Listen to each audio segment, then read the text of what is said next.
안녕하세요. 오늘 저희가 함께 깊이 파고들 자료는 바로 비트코인의 심장, 보상 시스템에 대한 이야기입니다. 왜 이렇게 많은 사람들이 어마어마한 자원을 써가면서 이 네트워크를 유지하는 걸까요? 그 답이 단순히 돈을 버는 걸 넘어서 아주 정교한 심리게임 같더라고요. 오늘 목표는 이겁니다. 이 복잡한 구조가 어떻게 사람들의 욕심을 이용해서 역설적으로 정직함을 만들어내는지 그 원리를 한번 파헤쳐 보겠습니다. 네, 아주 중요한 포인트입니다. 사실 중앙은행 같은 기관 없이 돌아가는 시스템을 만들려면 반드시 풀어야 할 숙제가 있거든요. 바로 어떻게 신뢰를 만들 거냐 하는 문제죠. 비트코인은 여기에 대한 답으로 무슨 처벌이나 규제가 아니라 경제적인 유인, 바로 보상이라는 카드를 꺼내든 겁니다. 새로운 코인이 어디서 생기는지 아는 건 시작일 뿐이고요. 진짜 재미있는 건 그 보상 시스템이 네트워크 전체를 어떻게 조종하는지 그 설계 사상을 이해하는 거죠. 좋습니다. 그럼 바로 시작해보죠. 자료 첫 부분에 보면 새로운 코인의 탄생에 대해 나오네요. 블록의 첫 번째 거래는 기존에 없던 코인을 만드는 특별한 거래다. 와, 이거 완전 무에서 유를 창조하는 느낌인데요. 어떻게 보면 네트워크가 자기 자신한테 운영비를 지급하는 뭐랄까 셀프 펀딩 같은 거네요. 정확한 표현이십니다. 코인베이스 거래라고 부르는 게 바로 그거죠. 근데 여기서 중요한 건 이 보상이 아무한테나 막 주어지는 게 아니라는 점이에요. 아주 많은 계산 작업을 했다는 걸 증명해야, 즉 작업 증명을 해낸 첫 번째 사람에게만 블록을 만들고 보상을 받을 자격이 주어집니다. 자료에 나온 금 채굴 비유가 그래서 아주 딱 들어맞는 거예요. 금이 왜 가치가 있죠? 희소하고 캐는데 엄청난 노력과 비용이 드니까요. 그렇죠. 아무나 뒷산 파서 금을 캘 순 없으니까요. 똑같습니다. 새로운 코인을 얻으려면 엄청난 전기, 고성능 컴퓨터를 동원해서 누구보다 먼저 암호 퍼즐을 풀어야 해요. 바로 이 비용이 새로운 코인의 가치를 부여하는 거고요. 동시에 네트워크를 공격하려면 그것보다 훨씬 더 큰 비용을 내야 한다는 경제적인 방어벽 역할도 하는 거죠. 아, 알겠습니다. 그러니까 보상은 네트워크에 기여한 노동에 대한 정당한 대가다. 이런 말씀이시군요. 그런데 자료를 보다 보니까 궁금한 게 생겼어요. 보상에는 방금 만들어진 새 코인 말고도 거래 수수료라는 게 있다고 하는데요.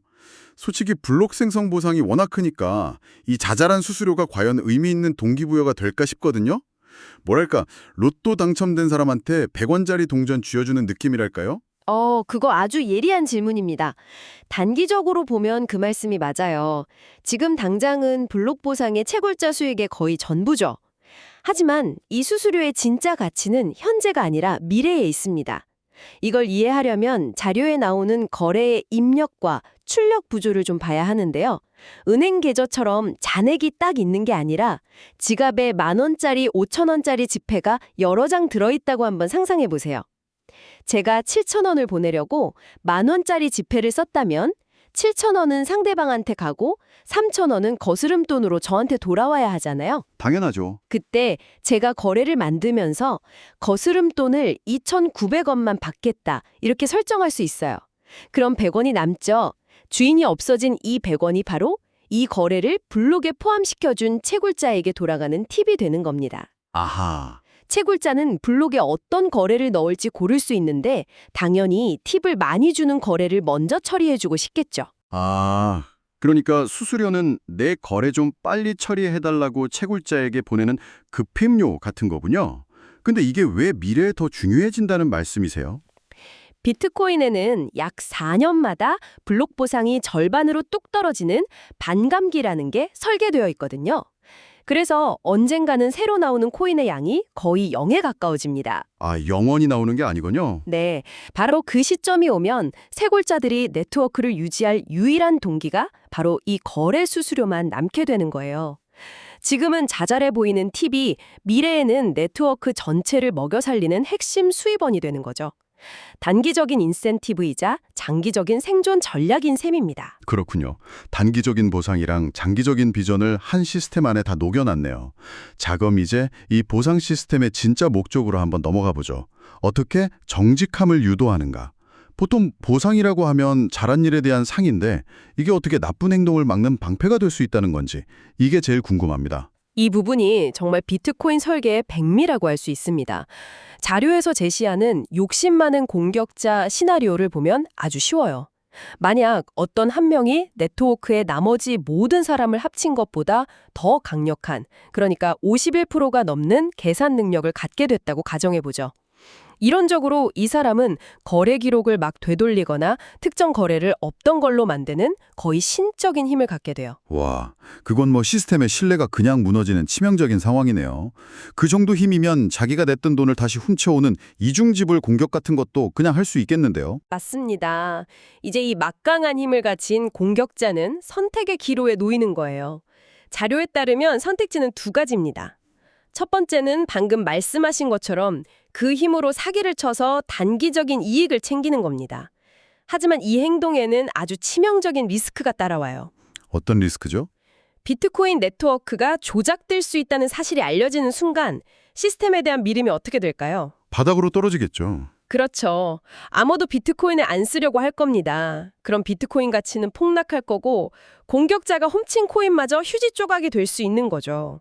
자기가 타고 있는 배에 스스로 구멍을 뚫는 셈이에요. 야, 자기 이익을 챙기려다가 오히려 모든 걸 잃게 되는 역설이며. 그럼 두 번째 선택지는 뭔가요? 두 번째 선택지는 그 압도적인 힘을 규칙에 따라 정직하게 쓰는 겁니다. 남들보다 계산 능력이 월등하니까 새로운 블록을 누구보다 빠르고 많이 만들어내는 거죠. 그럼 어떻게 될까요? 네트워크에서 새로 생기는 거의 모든 블록 보상과 거래 수수료를 합법적으로 싹쓸이하게 됩니다. 시스템의 규칙을 지키면서 가장 큰 부자가 되는 길이죠. 알겠습니다. 공격자 입장에서 계산기를 두드려보면 그냥 답이 나오는 거군요. 시스템을 망가뜨려서 가치가 떨어질지도 모르는 코인을 훔칠 거냐, 아니면 시스템의 지배자가 돼서 안정적으로 쏟아지는 막대한 보상을 다 가질 거냐. 대부분의 합리적인 사람이라면 후자를 택하겠네요. 바로 그겁니다. 이 시스템은 사람들한테 착하게 사세요라고 도덕에 호소하지 않아요. 대신 정직하게 행동하는 게 당신의 돈을 가장 많이 불려주는 길입니다라고 속삭이는 거죠. 인간의 탐욕이라는 가장 강력한 감정을 네트워크를 보호하는 에너지로 바꿔버리는 아주 영리한 설계인 겁니다. 듣고 보니 정말 우아한 해결책이라는 생각이 드는데요. 한편으로는 이런 의문도 들어요. 이 가정이 너무 이상적인 건 아닐까? 만약 공격자가 돈이 아니라 순수하게 시스템 파괴가 목적인 국가 같은 거제 집단이면 어떡하죠? 그 사람들한테는 코인 가치가 떨어지는 게 오히려 목표 달성일 수도 있잖아요. 와, 굉장히 중요한 지적입니다. 이 보상 시스템이 경제적으로 합리적인 공격자를 막는 데는 아주 효과적이지만 말씀하신 것처럼 막대한 자본으로 비이성적인 공격을 하는 주체까지 완벽하게 막을 수는 없어요. 다만 그런 공격을 하려면 정말 천문학적인 비용이 계속 들어가거든요. 사실상 전 세계적인 규모의 자원 낭비 전쟁을 하는 셈이 되는 거죠. 이 시스템은 그런 공격조차도 최대한 비싸고 어렵게 만들도록 설계된 겁니다. 완벽한 방어는 아니더라도 공격의 가성비를 극도로 떨어뜨려서 실현 가능성을 낮추는 거죠. 결국 완벽한 보안이 아니라 공격을 아주 비효율적으로 만드는 경제적 억지력에 가깝다, 이런 말씀이시군요. 자, 그럼 이제 마지막 질문으로 넘어가 보겠습니다. 이 정교한 인센티브의 중심축인 블록 보상이 언젠가는 사라진다고 하셨잖아요. 자료 마지막에도 모든 코인이 발행되고 나면 보상 체계가 완전히 거래 수수료로 바뀔 수 있다고 하고요. 그렇다면 이 핵심 동력이 사라진 뒤에도 비트코인은 과연 안전할 수 있을까요? 그게 바로 앞으로 수십 년에 걸쳐서 비트코인이 증명해야 할 가장 큰 시험대라고 할 수 있습니다. 블록 보상이라는 일종의 보조금이 사라지고 오직 순수한 시장 논리에 따라서만 네트워크 보안 비용이 결정되는 시대로 들어서는 거죠. 자료에서 이 상태를 완전히 인플레이션이 없는 상태가 될 수 있다고 표현한 이유가 바로 그거예요. 더 이상 새 돈이 안 나오니까요. 인플레이션이 원천적으로 불가능해지는 거군요. 네. 하지만 그렇게 되면 채굴자들은 오직 거래 수수료만으로 그 비싼 전기요금이랑 장비값을 다 감당해야 하잖아요. 만약에 거래가 줄거나 사용자들이 높은 수수료를 안 내려고 하면 채굴 수익이 줄고 네트워크 보안도 약해질 위험이 있지 않을까요? 정확히 그 가능성 때문에 논쟁이 많습니다. 긍정적인 시나리오는 이렇습니다. 그때쯤이면 비트코인이 훨씬 더 널리 쓰여서 수많은 소액 거래들이 모여서 충분한 수수료 시장을 만들 거라는 예측이죠. 블록이라는 한정된 공간에 자기 거래를 넣으려는 경쟁이 치열해지니까 수수료가 자연스럽게 유지될 거라는 거고요. 반면에 말씀하신 것처럼 수수료 시장이 충분히 크지 않으면 네트워크의 보안 예산이 줄어서 공격에 취약해질 수 있다는 우려도 공존합니다. 이건 결국 시간이 지나야만 답을 알 수 있는 거대한 실험이라고 할 수 있겠죠. 오늘 이야기를 정리해보면 비트코인의 보상 시스템은 정말 여러 겹의 구조를 가지고 있네요. 첫째, 작업 증명을 통해 노력에 대한 대가로 새 코인과 거래 수수료를 줘서 참여를 유도하고요. 네. 그리고 둘째, 이 보상 시스템은 단순히 상을 주는 걸 넘어서 가장 강력한 공격자마저도 시스템을 부수는 것보다 규칙을 따르는 게 훨씬 이득이 되도록 만들어서 정직함을 강제하죠. 그리고 마지막으로 블록 보상이라는 한시적인 보조금이 점점 사라지고 거래 수수료만으로 자립하는 인플레이션 없는 경제 시스템을 향해 가고 있다는 점까지 확인했습니다.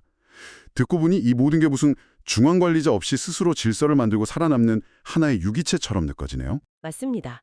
여기서 우리가 얻을 수 있는 가장 큰 통찰은 바로 이겁니다. 이 시스템은 누군가의 착한 마음이나 도덕 또는 중앙의 통제에 의존하지 않아요. 지극히 인간적인 경제적 이기심을 질서 유지의 핵심 동력으로 삼았다는 점이죠.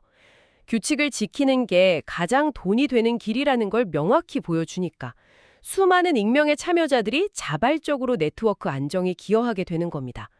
신뢰할 수 없는 사람들 사이에서 어떻게 신뢰를 만들어내는가에 대한 아주 독창적인 해답인 셈입니다. 오늘 이 얘기를 나누다 보니까 이게 비단 디지털 화폐만의 원리는 아니라는 생각이 드네요.